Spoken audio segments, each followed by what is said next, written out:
जय हिंद दोस्तों, स्वागत है आप सभी का दिशा पब्लिकेशन के इस YouTube चैनल पर। मैं हूं शुभम अग्रवाल। दोस्तों, आज के इस लेक्चर में हम बात करने वाले हैं पिछले सप्ताह में विभिन्न समाचार पत्रों में आए हुए महत्वपूर्ण एडिटोरियल्स की। तो आज चर्चा करेंगे पूरी उनकी, जानेंगे बिटवीन द लाइंस क्या है वो टॉपिक्स और क्यों है वो इंपॉर्टेंट हमारे एग्जाम के लिए। इन सभी चीजों की बात आज करेंगे, तो बने रहिए हमारे साथ इस लेक्चर में दोस्तों दिशा पब्लिकेशन पर। चलिए तो शुरुआत करेंगे दोस्तों पहले टॉपिक के साथ, और पहला टॉपिक है यहां पर दोस्तों ऑकस अलायंस, यानी ए यूके यूएस अलायंस। दोस्तों ये तीन देशों का अलायंस दोस्तों अभी हाल ही में न्यूज में बना हुआ है, जिसमें है ऑस्ट्रेलिया, यूके और यूएस। ये तीन देशों का अलायंस दोस्तों अभी हाल ही में चर्चा का विषय बना हुआ है, और लगभग लगभग थोड़ी सी उथल पुथल दोस्तों मचाई है इस अलायंस ने। तो जानेंगे इसके बारे में सारी बातें। अगर हम एग्जाम के पॉइंट ऑफ व्यू से बात करें दोस्तों, तो हमारे जीएस पेपर 2 से संबंधित है ये टॉपिक, और वहां पर भी दोस्तों important international institution, agencies, fora and their structure, mandate and their international relation, इस टॉपिक को दोस्तों कवर करता है हमारा ये टॉपिक। तो बात करेंगे दोस्तों इसकी, जानेंगे इसके सारे प्रोस्पेक्ट। दोस्तों अगर बात करें इंट्रोडक्शन की, तो अभी हाल ही में क्या हुआ है, जब क्वाड की मीटिंग हुई थी अमेरिका में, और वो मीटिंग दोस्तों क्वाड देशों की, जिसमें चार देश हैं, इंडिया, ऑस्ट्रेलिया, यूके और जापान। इन चारों देशों की मीटिंग हुई थी अभी दोस्तों हमारे अमेरिका में, और उसके बाद ही दोस्तों एक तीन देशों का ट्राइलेटरल सिक्योरिटी पार्टनरशिप दोस्तों वहां पर अनाउंस किया गया, जिसमें तीन देश थे, जो कि थे दोस्तों ऑस्ट्रेलिया, यूके और यूएस। इन तीनों ही देशों ने दोस्तों अपने आप का एक ग्रुप बनाया है इंडो पैसिफिक रीजन के लिए। वहां पर अपने सहयोग को, अपनी पार्टनरशिप को बढ़ाने के लिए इन तीनों देशों ने दोस्तों ये ग्रुप बनाया, और इसका अनाउंसमेंट दोस्तों क्वाड की मीटिंग के बाद यहां पर किया गया। अब यहां मैं आपको बताऊं दोस्तों, तो यहां पर ये एक मुख्य मुद्दा है कि इस एग्रीमेंट के बाद, इस अलायंस के बाद, जो इनमें देश है ऑस्ट्रेलिया, उस ऑस्ट्रेलिया को यूके और यूएस से दोस्तों अगले 18 महीनों में बहुत सारी न्यूक्लियर सबमरीन मिलने वाली हैं, यानी न्यूक्लियर पावर्ड सबमरीन मिलने वाली हैं, जो मुख्य बात है, मुख्य पॉइंट है, मुख्य मुद्दा है इस अलायंस का दोस्तों, और इसीलिए यहां पर ये न्यूज में बना हुआ है। जानेंगे इसके और भी फैक्ट दोस्तों आज के इस वीडियो में। तो दोस्तों अगर हम बात करें इसकी, तो देखिए एक्विस जो है दोस्तों, यानी ऑस्ट्रेलिया, यूके और यूएस का जो दोस्तों यहां पर एक अलायंस बना हुआ है, इन्होंने कोई भी यहां पर दोस्तों चाइना को एक्सपेक्ट करने के लिए यहां पे कोई बात नहीं करी है, कोई मकसद नहीं इनका यहां पर, ऐसा इन्होंने यहां पर दर्शाया है। बट इन्होंने कहा है कि ये जो ग्रुप हमारा बना है, ये ग्रुप है इंडो पैसिफिक रीजन में फास्ट इमर्जिंग जो हमारी जो एक जियोपॉलिटिकल रिवेलरी है, उसको देखने के लिए, जो हमारी चाइना के साथ staking the claim over the China sea, यानी जो साउथ चाइना सी है दोस्तों, उस पर जो चाइना अपना पूरा क्लेम करता है कि पूरा साउथ चाइना सी उसको उसका है, तो उस चीज को यहां पर रोकने के लिए, या बाकी देशों के जो हित हैं, जो इंडो पैसिफिक रीजन में बाकी देशों के हित हैं, उनको बचाने के लिए यहां पर यह समझौता, ये अलायंस बनाया गया है। इस तरह की बात दोस्तों इन तीनों देशों ने कही है। लेकिन होना हो दोस्तों, हम सभी जानते हैं कि जिस तरीके से इंडो पैसिफिक रीजन में चाइना का एक दादागिरी बढ़ती जा रही है, उसको रोकने के लिए पहले क्वाड बना, और उसके बाद ये अब आकुस दोस्तों बनाया गया है, ये हम सभी दोस्तों जानते हैं। लेकिन दोस्तों यहां पर अगर बात करें कि क्या करेगा ऑकुस, ऑकुस जो है वो क्या करने वाला है, यहां पर एक यूके यूएस जो अलायंस है, ये क्या करने वाला है। तो सबसे पहली बात अगर हम देखें, तो क्या करेगा, enhance the development of joint capabilities and technology sharing, ensuring और people are kept safe from the harm. यानी तीनों देशों का मकसद यही है कि इस इंडो पैसिफिक रीजन में तीनों देश आपस में जो डेवलपमेंट ज्वाइंट है, जो कोलैबोरेशन है, जो सिक्योरिटी डायलॉग्स हैं, जो टेक्नोलॉजी है, जो बाकी चीजें हैं, उन सबका शेयरिंग बढ़े, ताकि ये तीनों देश आपस में जुड़कर एक शक्तिशाली संगठन दोस्तों यहां बना सकें। इसके अलावा दोस्तों यहां पर ऑकुस जो आगे करने वाला है, उसमें उम्मीद यह है कि ये इंटीग्रेशन ऑफ सिक्योरिटी को डीपर करने वाला है, एंड डिफेंस रिलेटेड जो साइंस है, जो टेक्निक है, जो इंडस्ट्रियल बेसिस है, ये सप्लाई चेन है, उनको बढ़ाने पर ये तीनों देश दोस्तों यहां पे ध्यान देने वाले हैं, ताकि चाइना का और बाकी देशों का प्रभुत्व यहां पर तोड़ा जाए, और जो इंडो पैसिफिक का एरिया है उसको दोस्तों सुरक्षित और शांत किया जाए। अगर बात करें ऑकुस की दोस्तों, तो एक तरह का कंसंट्रेट यानी कॉन्क्रीट आर्टिकुलेशन लगता है यूके का। यूके की एंबिशन दोस्तों यहां पर है, उसकी भी बहुत सारी इच्छाएं हैं जिनकी हम बात करेंगे। यहां पर अगर इंटीग्रेटेड रिव्यू देखें हम दोस्तों, तो यहां पर इसका मकसद केवल एक ही निकल के आता है कि किसी भी तरीके से जो डिफेंस डायलॉग्स हैं, जो डिफेंस यहां पर जो हमारे संबंध हैं, वो मजबूत किए जाएं, जो सिक्योरिटी और फॉरेन पॉलिसी टाइज हैं, उनको दोस्तों यहां पर मजबूत किया जाए, और एग्रेसिव वे में दोस्तों यहां पर यूज किया जाए, ताकि यहां पर बाकी देशों का प्रभुत्व जो बन सके, यानी चाइना का जो यहां पर दादागिरी है वो थोड़ी कम हो सके। ऐसा प्रयास दोस्तों ऑकुस करने वाला है, जो कि बाकी के संगठन भी दोस्तों चाहते हैं। यहीं पर अगर बात करें दोस्तों तो इस एग्रीमेंट के बाद जो चीज निकल के आई है वो है unique level of trust and cooperation, यानी जो एक ट्रस्ट, एक विश्वास जो इन देशों में निकल के आया दोस्तों, वो यहां पर देखने को मिला है बिटवीन द थ्री कंट्रीज। जो तीन कंट्रीज हमारी हैं, ऑस्ट्रेलिया, यूके और यूएस, इनके बीच में जो एक प्रकार का सहयोग और विश्वास निकल के आया दोस्तों, वो यहां पर एक एक्सटेंसिव इंटेलिजेंस जो है वो दोस्तों यहां पर देखने को मिलेगी, जो कि फाइव आइज अलायंस में भी हमको देखने को मिली थी पहले। फाइव आइज अलायंस क्या है दोस्तों, फाइव आइज अलायंस क्या है, ये भी हम लोग आगे बात करेंगे अभी क्या है। उसमें भी दोस्तों इसी प्रकार की चीज देखने को मिली थी जो यहां पर दोस्तों ऑकुस में देखने को हमें मिल सकती है। तो इसकी बात भी दोस्तों हम इस लेक्चर में आज करने वाले हैं। बात करें दोस्तों इनिशिएटिव क्या क्या लिए जाएंगे, ऑकुस के अंतर्गत क्या क्या इनिशिएटिव यहां पर लिए जाएंगे, उनकी एक बार बात कर लेते हैं। तो जो पहला इनिशिएटिव है, जो सबसे पहला इनिशिएटिव है, वो दोस्तों है न्यूक्लियर पावर्ड सबमरीन्स को लेकर। जी हां, जैसा कि मैंने आपको बताया कि इस आंदोलन यानी इस अलायंस के तहत जो सबसे इंपॉर्टेंट बात है वो यही है कि न्यूक्लियर पावर्ड जो सबमरीन है वो ऑस्ट्रेलियन नेवी को मिलने वाली है यूके और यूएस के द्वारा, जो कि दोस्तों कैपेबिलिटी को प्रमोट करेंगी, स्टेबिलिटी को प्रमोट करेंगी। और इंडो पैसिफिक रीजन में दोस्तों ऑस्ट्रेलिया एक नया देश बन जाएगा जिसके पास दोस्तों न्यूक्लियर कैपेबल जो है वो यहां पर सबमरीन पाई जाएंगी। तो दोस्तों यहां पर शक्ति का विभाजन एक तरीके से होगा, एक डिस्ट्रीब्यूशन होगा यहां शक्ति का, जिससे दोस्तों स्थिरता आने की उम्मीद यहां पर बनी है। जो देखते हैं कि आगे कितनी सक्सेसफुल दोस्तों हो पाती है। इसके अलावा दोस्तों अगर बात करें तो इसके अलावा दोस्तों यूके जो है, जो कि यहां पर पिछले 60 वर्षों से जो वर्ल्ड क्लास की न्यूक्लियर पावर सबमरीन बना रहा है, उसको यहां पर दोस्तों यहां पर ऑपरेट करने का मौका दिया गया है। मकसद केवल यही है कि यूके को लंबा अनुभव है न्यूक्लियर पावर सबमरीन बनाने का, तो अब वो दोस्तों उस एक्सपीरियंस का, उस एक्सपर्टाइज का यहां पे यूज करेगा और एडवांस सबमरीन जो है वो ऑस्ट्रेलिया को यहां बना कर देगा, जिसमें यूएस का भी दोस्तों यहां पर सहयोग रहने वाला है। बहुत सारे साइंटिफिक और इंजीनियरिंग दोस्तों रोल यहां पर रहने वाले हैं यूके और यूएस के, और ये दोस्तों पूरी तरीके से एक ड्राइव इन्वेस्टमेंट की तरह काम करने वाला है हाई टेक सेक्टर्स में दोस्तों। जी हां, इन तीनों देशों ने मिलकर यह साबित कर दिया कि अब जो इंडो पैसिफिक रीजन है वो आगे आने वाले समय में एक अछूता नहीं रहने वाला, केवल चाइना की प्रॉपर्टी बनकर नहीं रहने वाला। वहां पर बाकी देशों का दोस्तों इन्वॉल्वमेंट शुरू हो चुका है, बाकी देशों का इंटरेस्ट वहां पर दोस्तों शुरू हो चुका है। अगर बात करें दोस्तों तो यूके, ऑस्ट्रेलिया और यूएस दोस्तों ये नेचुरल अलाइज भी है एक तरह से देखा जाए। हम सभी जानते हैं कि वैसे भी कई संगठनों में, कई जगहों पर, कई मंचों पर ये तीनों देश दोस्तों जुड़े हुए हैं। सेपरेटेड दोस्तों हैं जियोग्राफिकली, बट दोस्तों मिले हुए हैं। भले से जियोग्राफिकली, भौगोलिक तौर पर ये अलग अलग देश जरूर हों, लेकिन दोस्तों अगर हम पॉलिटिकली देखें, अगर हम डिफेंस के रूप में देखें, या अगर बाकी चीजों में देखें, तो ये तीनों देश दोस्तों एक बेहतर अलायंस को बनाते हैं, एक मजबूत संगठन को बनाते हैं, क्योंकि तीनों देश की जो लीडरशिप है दोस्तों वो काफी क्लोज है, काफी एक जैसी सोच वाली रखती है दोस्तों। इसीलिए ऑकुस जो है यहाँ पर एक स्ट्रॉन्ग और बहुत ही मजबूत दोस्तों अलायंस यहाँ पर बनता हुआ दिख रहा है, जो आगे दोस्तों आने वाले समय में काफी इंपॉर्टेंट रोल प्ले कर सकता है वैश्विक राजनीति में। अगर दोस्तों यहां पे हम बात करें कि क्या है औचित्य, ऑकस का दोस्तों औचित्य क्या है, तो मुख्य बात जो कोई नहीं कह रहा वो ये है, effort to counter the China. यानी दोस्तों हम सभी जानते हैं, चाहे कोई भी संबंध बने इनके बीच में, चाहे किसी भी तरह की बात कहें कि हमें डिफेंस कोलैबोरेट करना है, हमें इकोनॉमिक रूप से कोऑपरेट करना है, या हमें टेक्नोलॉजी ट्रांसफर करना है, वो सारी बातें ठीक हैं, बट जो मेन एक्सपेक्ट है दोस्तों, इसका मेन जो औचित्य है वो है चाइना की दादागिरी को यहां पर काउंटर करना। जी हां, यहां पर एक ही बात इन तीनों देशों के लिए है, जो अमेरिका है उसे दोस्तों इंडो पैसिफिक में एक बेस अपना चाहिए, जो कि ऑस्ट्रेलिया दोस्तों बनने वाला है।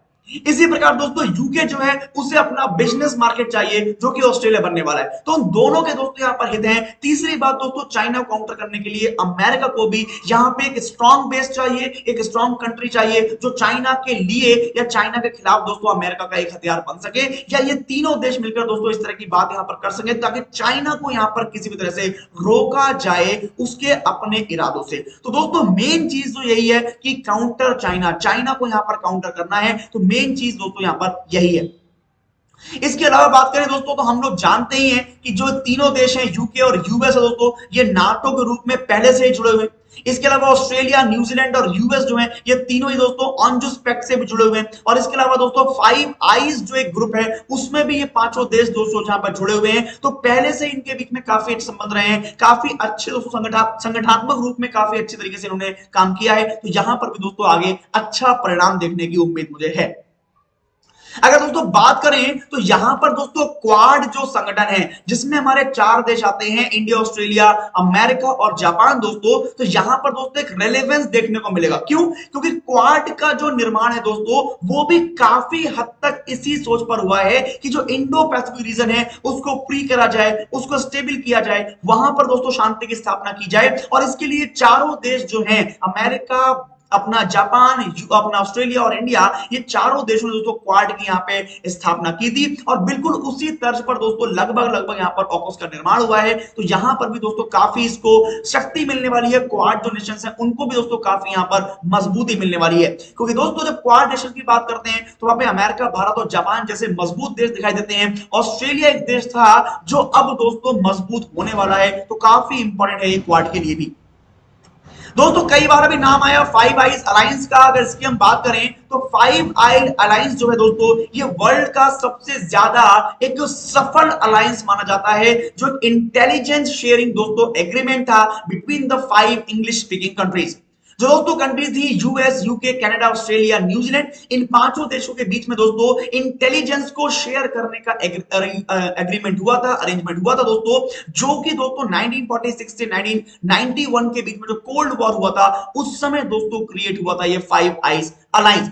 इसका मकसद दोस्तों यही था कि ये 5 कंट्रीज अपने अपने एक्सपर्टाइज जो है, अपनी अपनी जो इंटेलिजेंस है वो 5 देशों में दोस्तों शेयर करें, ताकि ये 5 देश एक साथ दोस्तों आगे बढ़ सके।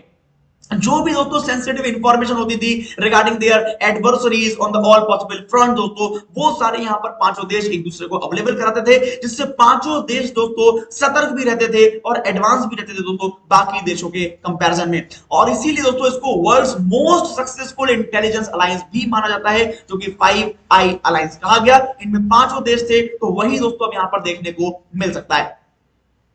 अब यहां पे अगर बात करें दोस्तों तो ऑकस जो है सिक्योरिटी अलायंस है, वो इंडिया के लिए क्या मायने रखता है, भारत के लिए इसके क्या मायने हैं, अगर इसकी हम लोग बात करें दोस्तों तो भारत के लिए भी पार्टनरशिप दोस्तों बहुत बेनिफिशियल होने वाली है। ऐसे आसार लग रहे हैं कि भारत के लिए भी ये पार्टनरशिप 3 देशों की बहुत बेनिफिट होने वाली है, बहुत बेनिफिशियल रहने वाली है। उसका रीजन दोस्तों ये है कि भारत भी चाइना का एक प्रतिद्वंदी है और कड़ा प्रतिद्वंदी है, और इसके लिए भारत भी चाहता है कि इंडो पैसिफिक रीजन में चाइना की जो एक तरह से दादागिरी है वो यहां पर कम हो, चाइना का प्रभुत्व कम हो, और भारत के जो साथी साझेदार देश हैं उनका प्रभुत्व यहां पर बढ़े दोस्तों। तो उसके लिए दोस्तों बहुत इंपॉर्टेंट यहां पर भारत के लिए ये साझेदारी रहने वाली है। अगर बात करें दोस्तों तो भारत की जो अलाइंस है उसको दोस्तों यहां पे अपग्रेड होना होगा। बिल्कुल जो भारत का यहां पे अलाइंस है, भारत का यहां पे ग्रुप है जो क्वाड, वो क्वाड दोस्तों जो है वो किसी भी तरीके से मीनिंगलेस होगा तब जब क्वाड नेशंस दोस्तों क्या होंगे, कमजोर होंगे। इसीलिए भारत तो चाहता ही है कि क्वाड के जो नेशंस हैं, ऑस्ट्रेलिया, जापान, अमेरिका और भारत, ये चारों देश दोस्तों मजबूत हो जाएं, ताकि दोस्तों क्वाड एक बहुत ही बेहतरीन तब से दमदार तरीके से अपनी पहचान को बना पाए। और उस श्रेणी में अगर देखा जाए तो ऑस्ट्रेलिया को यहां पर दोस्तों न्यूक्लियर पावर सबमरीन मिलने वाली है, तो यहां पर ऑस्ट्रेलिया अब एक इंपॉर्टेंट रोल प्ले करेगा क्वाड में भी। यहां पे दोस्तों और अगर फायदे की बात की जाए भारत के लिए क्या क्या फायदे हैं, तो provide necessary time to India to build the naval capabilities, यानी ऑकस के माध्यम से दोस्तों भारत को अब अपनी नेवल जो कैपेबिलिटीज हैं उनको बढ़ाने का, उनको मजबूत करने का भी एक बहुत बेहतरीन मौका यहां पर दोस्तों मिलने वाला है। और उसके तहत दोस्तों भारत चाइना का काउंटर करने के लिए बिल्कुल पूरी तरीके से यहां पर दोस्तों तैयार रहने वाला है। तो ये भी एक भारत का फायदा दोस्तों यहां पर निकल के आने वाला है।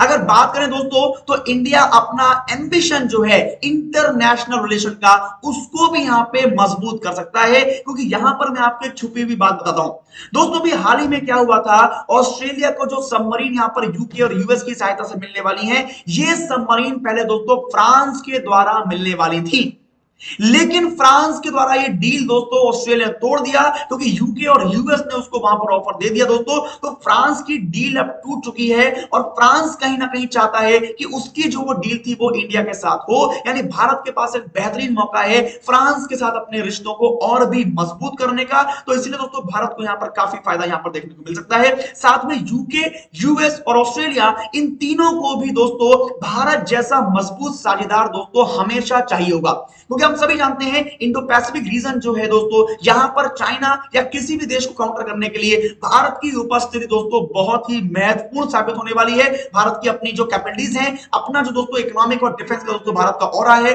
उसको देखते हुए बाकी तीनों देशों के लिए भी भारत बहुत महत्वपूर्ण साबित होता है। इसीलिए भारत के पास अब मौका है अपने रिश्तों को और भी प्रगाढ़ करने का। दोस्तों यहां पर चाइना की बात जरूर करेंगे कि चाइना इसको दोस्तों क्यों अपोज कर रहा है, या चाइना के दोस्तों कौन से कंसर्न है, या चाइना कौन से इश्यूज को दोस्तों यहां पर उठा रहा है। तो चाइना ने दोस्तों इस ऑकस को नॉमिनेट करते हुए एक बात यहां पर कही है कि यहां पर अंडरमाइन हो रही है क्या, रीजनल पीस और इंटेंसिफाई द आर्म्स रेस। यानी चाइना ने कहा है कि जो इंडो पैसिफिक रीजन है उसमें ये तीनों देश दोस्तों हथियारों की दौड़ को बढ़ा रहे हैं, और यहां पर दोस्तों एक क्षेत्रीय शांति को कमजोर करने का प्रयास दोस्तों इस ग्रुप ने करा है, ऐसा चाइना ने यहां पर कहा।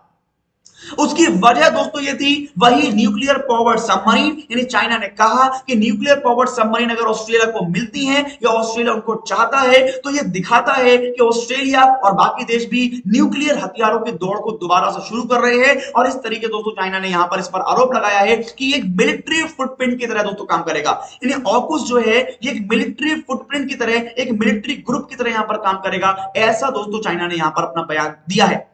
उसका मकसद यही है दोस्तों, उसका कहना यही है कि highly sensitive nuclear submarine technology जो ऑस्ट्रेलिया को दी जा रही है यूके और यूएस के द्वारा, वो दोस्तों nuclear export as a tool for geopolitical game, यानी इसने पूरा जियोपॉलिटिकल गेम कह दिया है यूके और यूएस का। चाइना ने कहा है कि चाइना को घेरने के लिए, बाकी इस क्षेत्र को घेरने के लिए यूके और यूएस एक जियोपॉलिटिकल गेम खेल रहे हैं, जिसमें दोस्तों बहुत ही हाईली सेंसिटिव न्यूक्लियर सबमरीन को इन देशों को दोस्तों यहां पर दिया जा रहा है, जिससे रीजनल पीस और स्टेबिलिटी दोस्तों यहां पर खतरे में पड़ सकती है। ऐसा चाइना ने यहां पर धमकी भी दोस्तों एक तरह की दी है कि अगर तुमने यहां पर ज्यादा कुछ करा तो दोस्तों चाइना काउंटर करेगा। ये चाइना ने यहां पर धमकी देने का प्रयास भी किया है।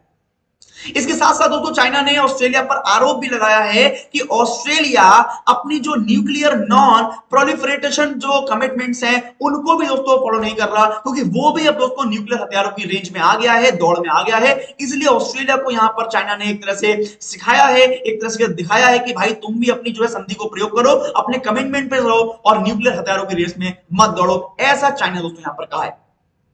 कुल मिलाकर दोस्तों अगर कंक्लूजन की बात करें तो ये दोस्तों मुद्दा बहुत ही हाई प्रोफाइल होने वाला है, और अगले कुछ समय में बहुत ही इंटरेस्टिंग और बहुत ही रोचक दोस्तों चीजें देखने को मिल सकती हैं। लेकिन यहां पर अगर बात करें तो इंडो पैसिफिक रीजन में दोस्तों ये पार्टनरशिप जो है ये डेफिनेटली बहुत ही इंक्रीजिंगली वाइडन होने वाली है, डिफेंडिंग होने वाली है अपने इंटरेस्ट को लेकर। और यहां पर दोस्तों जो एक्सटेंशन है, प्रोटेक्टिंग पीपल है, वो दोस्तों यहां पर दोबारा शुरू होने वाला है। अगर हम बात करें यूके और यूएस की दोस्तों, तो ये पहले से ही नाटो के ग्रुप रहे हैं, नाटो के मेंबर रहे हैं, और वहां पर दोस्तों अच्छा काम दोनों ने किया है। तो यहां पर भी ऑकस के रूप में ये इस रीजन में दोस्तों अपनी भागीदारी को सुनिश्चित करने चाहते हैं, और दोस्तों मुझे उम्मीद है कि यहां पर अपनी भागीदारी को सुनिश्चित करेंगे।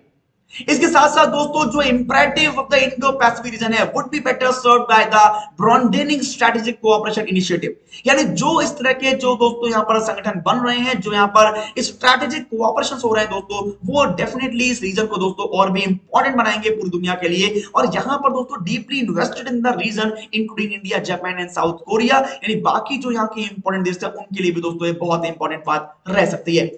तो दोस्तों ये पूरा टॉपिक था। यहां इस टॉपिक से दोस्तों कुछ क्वेश्चंस मैंने आपके लिए बनाए हैं, जो क्वेश्चंस आप लोग जरूर दोस्तों लिखें।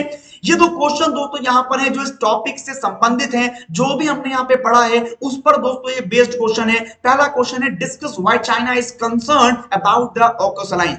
ये दोस्तों आपके मेंस के लिए 150 शब्दों में आंसर है, इसका आंसर आप जरूर लिखें। साथ में ऑकस में bring new dynamic in the Indo Pacific reason, दोस्तों इस पर कमेंट करनी है आपको 250 शब्दों में। इन दोनों का दोस्तों आंसर लिखें और हमारे टेलीग्राम चैनल पर, जी हां, दिशा पब्लिकेशन के टेलीग्राम चैनल पर उसको दोस्तों अपलोड करें, वहां पर दोस्तों ज्वाइन करें, और वहां पर दोस्तों हम सिलेक्ट करेंगे सबसे बेहतरीन आंसर को, और उसको दोस्तों वहां पर हम लोग रिवॉर्ड भी देने वाले हैं। तो हमारे टेलीग्राम चैनल का जो लिंक है वो आपको डिस्क्रिप्शन बॉक्स में मिल जाएगा, वहां पे जाकर उसको ज्वाइन कीजिए और इनका आंसर दोस्तों मुझे वहां पर प्रोवाइड कराइए और मैं चुनूंगा उसमें बेहतरीन आंसर। चलिए दोस्तों आगे बढ़ते हैं अगले टॉपिक की तरफ। दोस्तों अगला टॉपिक है act and friction on appointments to tribunal. दोस्तों बहुत ही इंपॉर्टेंट और बहुत ही ज्वलंत मुद्दा, बहुत ही हॉट टॉपिक इस समय चल रहा है ट्रिब्यूनल्स का। सुप्रीम कोर्ट और गवर्नमेंट के बीच में दोस्तों बहुत ही इस पर खींचतान चल रही है। काफी बातें हमारी गवर्नमेंट ने भी कहा, काफी बातें सुप्रीम कोर्ट ने भी कहा, और इस तरीके से दोस्तों बहुत ही मुद्दा ये हाई प्रोफाइल हो गया है। तो जानेंगे आज इसके बारे में क्या है act and friction on appointments of the tribunal. दोस्तों तेजी से जानते हैं इस मुद्दे के बारे में, बने रहिए हमारे साथ। दोस्तों अगर बात करें हम लोग तो ट्रिब्यूनल्स दोस्तों भारत के जो जुडिशियल सिस्टम है, भारत का जो जस्टिस सिस्टम है, उसका एक इंटीग्रल पार्ट रहा है। लेकिन दोस्तों अभी हमने देखा कि ट्रिब्यूनल्स जो हैं वो अपने ऑब्जेक्टिव को दोस्तों प्राप्त करने में असफल होते जा रहे हैं। वहां पर इफिशिएंट जो डिस्प्यूट्स हैं उनके रिजोल्यूशन दोस्तों नहीं मिल पा रहे हैं, मिल भी पा रहे हैं तो बहुत उसमें टाइम लग रहा है। इसीलिए दोस्तों सरकार ने कहा कि हमें इसमें रिफॉर्म की जरूरत है। अब यूनियन गवर्नमेंट ने क्या करा, उसने अटेम्प्ट किए क्या करने के लिए, achieve this by passing rules to rationalize and consolidate tribunal administration. यानी यूनियन गवर्नमेंट ने, केंद्र सरकार ने कहा कि जिस तरीके से ट्रिब्यूनल को काम करना चाहिए, जिस तरीके से उन्हें फैसले देने चाहिए, जिस तरह का उन्हें यूटिलाइज करना चाहिए, वो नहीं हो पा रहे हैं। उनका जो उद्देश्य था बनाने का वो नहीं हो पा रहा। इसीलिए हम इन्हें क्या कर रहे हैं, हम इन्हें दोस्तों क्या कर रहे हैं, रिफॉर्म कर रहे हैं, हम इन्हें रेशनलाइज कर रहे हैं। लेकिन दोस्तों ये सारे जितने अटेम्प्ट थे ये सुप्रीम कोर्ट ऑफ इंडिया में दोस्तों चैलेंज किए गए, वहां पे दोस्तों इनको चुनौती दी गई और फिर दोस्तों सुप्रीम कोर्ट ने अपने तमाम फैसले यहां पर दिए। अब दोस्तों अगर बात करें तो अभी दोस्तों कॉन्टेक्स्ट की अगर बात करें इस टॉपिक की, तो रिसेंटली क्या किया है, parliament enact the tribunals reforms act which contain provisions that have been struck down by the Supreme Court in an ordinance issued earlier. यानी यहां पर दोस्तों क्या हुआ है, recently court parliament to enact the tribunals reform act, यानी parliament को ये दोस्तों पार्लियामेंट ने क्या करा है, उस ट्रिब्यूनल रिफॉर्म एक्ट को पास करने के लिए उसको लागू करने की बात करी है, जिसको अभी कुछ समय पहले ही दोस्तों सुप्रीम कोर्ट ने मना कर दिया था। सुप्रीम कोर्ट ने दोस्तों उसको रोक दिया था। उसी को दोस्तों दोबारा से पार्लियामेंट ने यहां पर पास करने की और लागू करने की यहां पर बात कह दी है। अब दोस्तों अगर बात करें तो दोस्तों ये जो है ये usual delay in filling up the vacancies, मतलब सुप्रीम कोर्ट ने क्या कहा, सुप्रीम कोर्ट ने कहा कि सरकार जानबूझकर क्या कर रही है कि जो ट्रिब्यूनल्स हैं उनमें जो वैकेंसीज हैं उनमें वैकेंसीज को फुलफिल नहीं कर रही है, उन वैकेंसीज को खाली छोड़ दे रही है। जो एडमिनिस्ट्रेटिव मेंबर्स हैं या जुडिशियल मेंबर्स हैं उनको दोस्तों अपॉइंटमेंट नहीं कर रही है, ऐसा सुप्रीम कोर्ट ने कहा। उसका मकसद दोस्तों सुप्रीम कोर्ट ने यही कहा कि सरकार चाहती है कि इन ट्रिब्यूनल्स को कमजोर कर दिया जाए, ये अपने कार्य को ना कर पाए, इसीलिए इस मंशा के साथ सरकार ऐसा कर रही है, ऐसा कोर्ट ने कहा। The court found that there was cherry picking among the names chosen by the various selection committees। यानी सुप्रीम कोर्ट ने पाया कि बहुत सारे नाम जो सिलेक्शन कमेटीज चुन रही हैं उनको दोस्तों जो है सुप्रीम जो गवर्नमेंट है वो इतना इंपॉर्टेंस नहीं दे रही है, वो इतना भाव दोस्तों वहां पर उनको नहीं दे रही है। इस तरह से सुप्रीम कोर्ट ने दोस्तों यहां पर सरकार पर आरोप लगाए कि वो तेजी से इन ट्रिब्यूनल्स को जो कमजोर करने की घटनाएं हैं उन्हें दोस्तों बंद करे और इनको मजबूत करे। अगर बात करें दोस्तों तो in another development the government cut short the tenure of the acting chairperson. यानी सुप्रीम कोर्ट ने कहा कि सरकार किस तरीके से यहां पर इनको कमजोर करने पर लगी हुई है। जैसे national company law appellate tribunal के जो चेयरमैन थे उनके कार्यकाल को भी दोस्तों 10 दिन घटा दिया गया। यानी यहां पर गवर्नमेंट जो है वो अपनी मनमानी करते हुए एक तरह से दिख रही है कि उनके चेयरपर्सन जो रिटायर होने वाले थे कुछ दिन बाद 20 सितंबर को, उससे पहले ही दोस्तों वहां पर क्या करा गया, उन्हें वहां पर हटा दिया गया, यानी उनका टेन्योर दोस्तों कम कर दिया गया। तो ऐसे काम दोस्तों सुप्रीम कोर्ट ने कहा सरकार कर रही है, इस पर दोस्तों विचार विमर्श जरूर होना चाहिए। अब दोस्तों अगर बात करें ट्रिब्यूनल्स की, तो ट्रिब्यूनल्स क्या होते हैं उनकी बात कर लेते हैं, समझ लेते हैं। तो ये क्या होते हैं, क्वासी जुडिशियल इंस्टीट्यूशन होते हैं that is set up to the deal with the problem such as resolving the administrative और द टैक्स रिलेटेड डिस्प्यूट। यानी इनको दोस्तों बनाया गया था एक संस्था की तरह जो कि होती है क्वासी जुडिशियल। इसका मकसद था कि जितने भी एडमिनिस्ट्रेटिव और टैक्स संबंधी मुद्दे होते हैं उनको कोर्ट के बाहर ही सुलझा दिया जाए, जिससे जल्दी से जल्दी न्याय मिल जाए और कोर्ट पर भी, न्यायालय पर भी दोस्तों इतना बर्डन ना पड़े। It performs a number of functions like adjudicating disputes, determining the rights between the concerned parties and making an administrative decision। यानी इस तरह के कार्य दोस्तों हमारे ट्रिब्यूनल करते हैं और काफी समय से दोस्तों करते आ रहे हैं। बट प्रॉब्लम अभी देखा गया क्या कि इन ट्रिब्यूनल्स ने दोस्तों सही तरीके से और सही समय में दोस्तों न्याय नहीं दिया। यानी यहां पर सरकार ने देखा और पिछली रिपोर्ट्स में दोस्तों ये पाया गया कि कई जगह ट्रिब्यूनल ऐसे पाए गए जो कि अपने समय काल में दोस्तों जवाब नहीं दे पाए, यानी न्याय नहीं कर पाए, यानी अपने मुद्दों को नहीं सुलझा पाए, और फिर कहानी वही आ गई। सरकार ने यही कहा कि ट्रिब्यूनल्स को बनाया गया था फास्ट ट्रैक न्याय के लिए, यानी तेजी से न्याय देने के लिए, लेकिन ट्रिब्यूनल उस काम में फेल होते जा रहे हैं, इन पर भी लोड बढ़ता जा रहा है और यहां पर भी दोस्तों केसेस के अंबार लगते जा रहे हैं, इसीलिए इनमें रिफॉर्म करने की जरूरत पाई गई। अगर बात करें ट्रिब्यूनल की दोस्तों, तो ये बना है ट्रिब्यूनाइज शब्द से। ट्रिब्यूनाइज शब्द से बना है जिसका मकसद होता है, मतलब होता है magistrate of the classical Roman Republic, वहां से दोस्तों इसको लिया गया है। इसको रिफर कराता है ऑफिस ऑफ द ट्रिब्यूनस, यानी रोमन जो ऑफिशियल थे under the monarchy and the Republic with the functions of the protecting citizen, वहां से दोस्तों इस शब्द को लिया गया है और इस शब्द को दोस्तों आगे यूज किया गया है। अगर दोस्तों बात करें ट्रिब्यूनल की, तो जनरली इज एनी पर्सन और institution having an authority to जज, एजुकेट ऑन और टू डिटरमाइन क्लेम्स और dispute whether or not is called the tribunal in its title.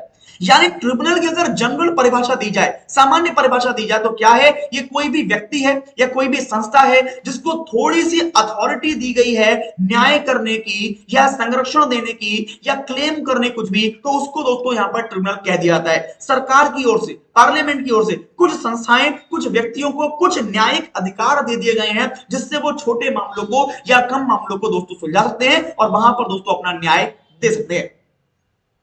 अब यहां बात करें अगर इंपॉर्टेंस की कि ट्रिब्यूनल्स क्यों है दोस्तों इंपॉर्टेंट और क्यों सरकार को उसको रिफॉर्म करने का सही तरीका चुनना चाहिए, अगर रिफॉर्म करना भी है तो उसकी एक बार बात कर लेते हैं। दोस्तों 42वां जो संविधान संशोधन हुआ था 1976 में, वहां पर उसके अनुसार ट्रिब्यूनल को कह दिया गया था as an integral part of the justice delivery mechanism in India. यानी 42वें संविधान संशोधन के द्वारा इसको इंटीग्रल पार्ट मान लिया गया था हमारी जुडिशरी दोस्तों सिस्टम का। तभी से लेकर दोस्तों आज तक स्पेशलाइज्ड ट्रिब्यूनल दोस्तों हमारे पास हैं, उनको सेटअप किया गया वाइड रेंज ऑफ सेक्टर्स में, बहुत लंबे सेक्टर्स में, बहुत बड़े बड़े सेक्टर्स में दोस्तों इनको बनाया गया ताकि विभिन्न सेक्टर्स में अपने अपने मुद्दों से संबंधित अपने अपने न्याय दोस्तों यहां पर दे सके। लेकिन दोस्तों अभी हम बात करें तो इतना लंबा एक्सपीरियंस होने के बाद भी ये जो ट्रिब्यूनल्स है दोस्तों, ये अभी दोस्तों सेटिस्फैक्टरी रिजल्ट नहीं दे पा रहे हैं। यही गवर्नमेंट का मुद्दा है। गवर्नमेंट ने कहा कि इतने लंबे समय से हम इन ट्रिब्यूनल्स को ले रहे हैं, इन ट्रिब्यूनल्स को यहां पर रोक रहे हैं, काम करा रहे हैं इनसे, बट जो हमारा उद्देश्य था जल्दी निर्णय का, जल्दी फैसलों का और कम लोड का, वो यहां पर कम नहीं हो पा रहा क्योंकि ट्रिब्यूनल्स जल्दी फैसले भी नहीं कर पा रहे हैं और ट्रिब्यूनल से निकलकर दोस्तों सारे मामले सुप्रीम कोर्ट में ऑलरेडी पहुंच जाते हैं, तो वहां पर ना तो लोड कम हो पा रहा है और ना ही समय बच पा रहा है। इसीलिए सरकार ने कहा कि हमें इसमें रिफॉर्म करना ही होगा। अगर बात करें दोस्तों संविधान की, तो आर्टिकल नंबर 323A और 323B जो है दोस्तों, into came the constitution of India has successfully embedded tribunals as an integral part of justice delivery mechanism in the country. यानी इन्हीं आर्टिकल्स के माध्यम से दोस्तों हम मानते हैं ट्रिब्यूनल्स को अपनी जुडिशरी सिस्टम का एक इंटीग्रल पार्ट। बट दोस्तों अभी हाल की रिपोर्टों में वाकई में हमने देखा है कि ट्रिब्यूनल्स सही समय पर फैसला नहीं कर पा रहे हैं। बात करें सुप्रीम कोर्ट की कि सुप्रीम कोर्ट का क्या व्यू रहा है अभी रिसेंट में ट्रिब्यूनल्स पर, तो जैसा कि मैंने आपको बताया, सुप्रीम कोर्ट दोस्तों एम्फसाइज कर रही है the importance of the ensuring that tribunals carry out their judicial duties without intervention from the executive branch either knowingly और अननोइंगली। यानी सुप्रीम कोर्ट ने कहा है कि ट्रिब्यूनल्स को अपनी जो शाखाएं हैं उन पर डिपेंड नहीं रहना चाहिए और उनके विदाउट इंटरवेंशन, बिना उनके इंटरवेंशन के दोस्तों, अपनी एग्जीक्यूटिव ब्रांच के बिना इंटरवेंशन के अपना काम यहां पर करना चाहिए, यहां पर अपने फैसले को दोस्तों लाना चाहिए। Until the National Tribunal Commission is formed, a separate division of Ministry of Finance will be formed to fulfill the interests of the tribunal. यहां पर सुप्रीम कोर्ट ने एक बात और कहा कि जितने भी ट्रिब्यूनल्स हैं उनको दोस्तों सुपरवाइज करने के लिए, उनको रेगुलेट करने के लिए हमारे पास एक नेशनल ट्रिब्यूनल कमीशन भी होना चाहिए। जब तक ये नहीं बन पा रहा तब तक वो अपनी जो एग्जीक्यूटिव ब्रांचेस हैं उनके अंडर में रहते हुए काम करें और तेजी से काम करें। दोस्तों अभी हमारे जस्टिस हैं एन नागेश्वर राव, इन्होंने भी कहा था establishing such as a commission would improve the reputation of tribunals and instil trust in the minds of the litigants. यानी जो एल नागेश्वर राव हैं, इन्होंने भी दोस्तों कहा था कि हाँ वाकई में ऐसी नेशनल कमीशन होना चाहिए, नेशनल ट्रिब्यूनल कमीशन होना चाहिए जो कि दोस्तों इन सभी ट्रिब्यूनल्स को रेगुलेट करे, सुपरवाइज करे, ताकि इनके काम में तेजी आए और इनके काम में दोस्तों निखार आए। ऐसा हमारे एल नागेश्वर राव ने दोस्तों भी कहा था, उसके अकॉर्डिंग दोस्तों यहां पे काम किया जा रहा है। अब दोस्तों नेशनल ट्रिब्यूनल कमीशन होगा क्या, क्या चीजें होंगी, क्या ये करेगा दोस्तों, उसकी बात भी एक बार समझ लेते हैं दोस्तों। तो क्या करेगा ये, the issue of tribunals has been source of considerable friction between the government and the court. हम सभी को पता है कि जो ट्रिब्यूनल्स हैं दोस्तों इस समय ये गवर्नमेंट और कोर्ट के बीच का दोस्तों हिस्सा एक बन गए, और वहां पर दोस्तों काफी नुकसान दोस्तों या काफी फायदा हो रहा है वो आगे की बातों पता लगेगा। लेकिन दोस्तों कोर्ट क्या चाहता है, court want to ensure that the reasonable tenure was available to the appointees and do not allow criteria related to age and experience to be used to undermine their independence। यानी court ये चाहता है कि एक reasonable tenure मिलना चाहिए, जितने भी हमारे अपॉइंटी हैं, जितने भी हमारे ट्रिब्यूनल्स के लोग हैं, उनको एक रेगुलर रीजनेबल टेन्योर मिलना चाहिए, और उसे एज के क्राइटेरिया में बांधना नहीं चाहिए, क्योंकि एज के क्राइटेरिया में बांध के कहीं ना कहीं उनकी स्वतंत्रता दोस्तों खत्म हो रही है, ऐसा कोर्ट यहां पर चाहता है। और इसीलिए दोस्तों tribunals always have been seen as institution that were a rung lower independence as regular court. यानी हम सभी मानते हैं, हम सभी को पता है कि ट्रिब्यूनल्स दोस्तों वाकई में कोर्ट के अंडर में ही रहते हैं, यानी कोर्ट से उनकी इंडिपेंडेंस दोस्तों नहीं होती है, कोर्ट से ही थोड़ी बहुत शक्ति उनको प्राप्त होती है जिसके द्वारा वो अपने फैसले देते हैं। But even though there is wide agreement that administrative tribunals are required for quicker and more focused adjudication of the cases that required specification domain expertise. यानी इतनी शक्तियां देने के बाद भी, जो भी ट्रिब्यूनल्स के पास शक्तियां हैं, अथॉरिटी हैं, उनके बाद भी दोस्तों ट्रिब्यूनल को एक स्पेशलाइजेशन चाहिए होता है, एक एक्सपर्टाइज चाहिए होता है, कुछ एक्सपर्ट्स भी चाहिए होते हैं जो विशेष मामलों में, विशेष मुद्दों में दोस्तों वहां पर फैसला दे पाए, जो कि कोर्ट में दोस्तों नहीं हो पाता। इसके अलावा दोस्तों बहुत सारे लॉ हैं, उन्होंने भी काफी कुछ प्रोवाइड किया है for such adjudicative bodies. The executive does have an interest in the retaining some leverage over their members. यानी यहां पर दोस्तों काफी नियम ऐसे हैं जिन्होंने शक्तियां दी हैं, बट अभी भी कुछ और शक्तियां दोस्तों ट्रिब्यूनल्स को चाहिए, ऐसा यहां पर बताया गया। बात करें दोस्तों सुप्रीम कोर्ट की, has repeatedly called for the establishment of the national tribunal council. Supreme court ने बार बार कहा है कि इस प्रकार की नेशनल ट्रिब्यूनल काउंसिल होनी चाहिए to make suitable appointments and evaluate the functioning of the tribunals. यानी जितने भी अपॉइंटमेंट सरकार नहीं कर पा रही है, या सरकार बहाने बना रही है, या सरकार वहां पर कुछ कारण दे रही है कि अपॉइंटमेंट नहीं हो पाए, तो ऐसे अपॉइंटमेंट करने के लिए ट्रिब्यूनल्स में एक अलग से हमारे पास स्वतंत्र संस्था होनी चाहिए जो अपॉइंटमेंट भी करे, और दोस्तों ट्रिब्यूनल्स के जो फंक्शंस हैं उनको इवैल्यूएट भी करे, उनको सुपरवाइज भी करे, ऐसा दोस्तों सुप्रीम कोर्ट ने कई बार कहा है। और सबसे पहली बार अगर बताऊं तो सबसे पहली बार चंद्र कुमार वी जो थे वो दोस्तों उन्होंने इस बात की सिफारिश की थी। सबसे पहले जो ये प्रस्ताव है नेशनल ट्रिब्यूनल कमीशन का वो चंद्र कुमार वी ने दोस्तों दिया था, ये भी आपको पता एक फैक्ट होना चाहिए। अब दोस्तों यहां पे अगर ऑब्जेक्टिव की बात करें कि नेशनल ट्रिब्यूनल काउंसिल के क्या ऑब्जेक्टिव हो सकते हैं, क्या इस कमीशन के ऑब्जेक्टिव हो सकते हैं, तो क्या ऑब्जेक्टिव होंगे, to be an independent umbrella body to supervise the functioning of the tribunal. सबसे पहला इसका काम यही रहने वाला है कि क्या करें, जितने भी ट्रिब्यूनल्स हैं उनके फंक्शंस को सुपरवाइज करें, अपॉइंटमेंट करे वहां पर जितनी वैकेंसीज हैं, and the disciplinary proceedings against the member, जो भी दोस्तों अनुशासनात्मक कार्रवाई है वो ये कमीशन करेगा। नेशनल ट्रिब्यूनल कमीशन, उसमें सरकार का कोई रोल नहीं होना चाहिए, सरकार किसी भी तरीके से हस्तक्षेप नहीं करेगी, जो भी अनुशासनात्मक कार्रवाई है वो दोस्तों ये हमारी जो नेशनल ट्रिब्यूनल कमीशन है वो यहां पर करेगी। सारी जो एडमिनिस्ट्रेटिव और इंफ्रास्ट्रक्चर जो नीड्स हैं उनको भी देखेगी, ताकि दोस्तों हमारे ट्रिब्यूनल तेजी से और मजबूती से यहां पर काम कर पाए, ऐसा इसका यहां पर उद्देश्य बताया गया। अब दोस्तों किस तरीके से इंप्लीमेंट होगा ये नेशनल ट्रिब्यूनल कमीशन का जो इंप्लीमेंटिंग आइडिया है दोस्तों, वो यहां पर देखना होगा कि किस तरीके से इंप्लीमेंट हम लोग यहां पे कर पाते हैं, किस तरीके से अपॉइंटमेंट है, सुपरवाइज है और एडमिनिस्ट्रेटिव ट्रिब्यूनल है वो किस तरीके से यहां पर हो पाता है, वो भी दोस्तों यहां पर देखने वाली बात रहेगी।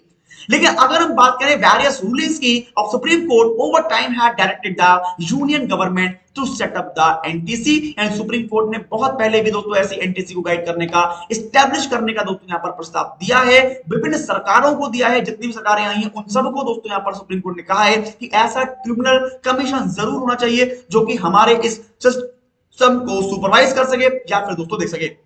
अगर दोस्तों बात करें हम लोग एनटीसी की, अगर एनटीसी लागू हो जाता है, एनटीसी को लेकर आते हैं, तो यहां पर देखिए इस प्रकार का स्ट्रक्चर यहां पर रहने वाला है, ये आपको दिख रहा होगा, इस प्रकार का दोस्तों यहां पर स्ट्रक्चर एक रहने वाला है। अगर एनटीसी बन जाता है तो यानी हाई कोर्ट और सुप्रीम कोर्ट के अंडर में जितने भी यहां पर ट्रिब्यूनल आएंगे उन सब के ऊपर दोस्तों होगा एक एनटीसी, जो कि दोस्तों क्या करेगा, इन सभी को सुपरवाइज करेगा, इन सबको रेगुलेट करेगा और इन सबकी जो परेशानियां हैं, जो और भी चीजें हैं, उनको देखने का यहां पर काम करेगा, ताकि ट्रिब्यूनल दोस्तों जो अभी हमारे सामने परेशानियां आ रही हैं, जो उनके रिजल्ट लेट होते हैं या फिर जो उनके सामने दिक्कतें आ रही हैं, वो दोस्तों यहां पर खत्म हो सके, ऐसा प्रयास दोस्तों यहां पर करने की हमने बात यहां पर की है।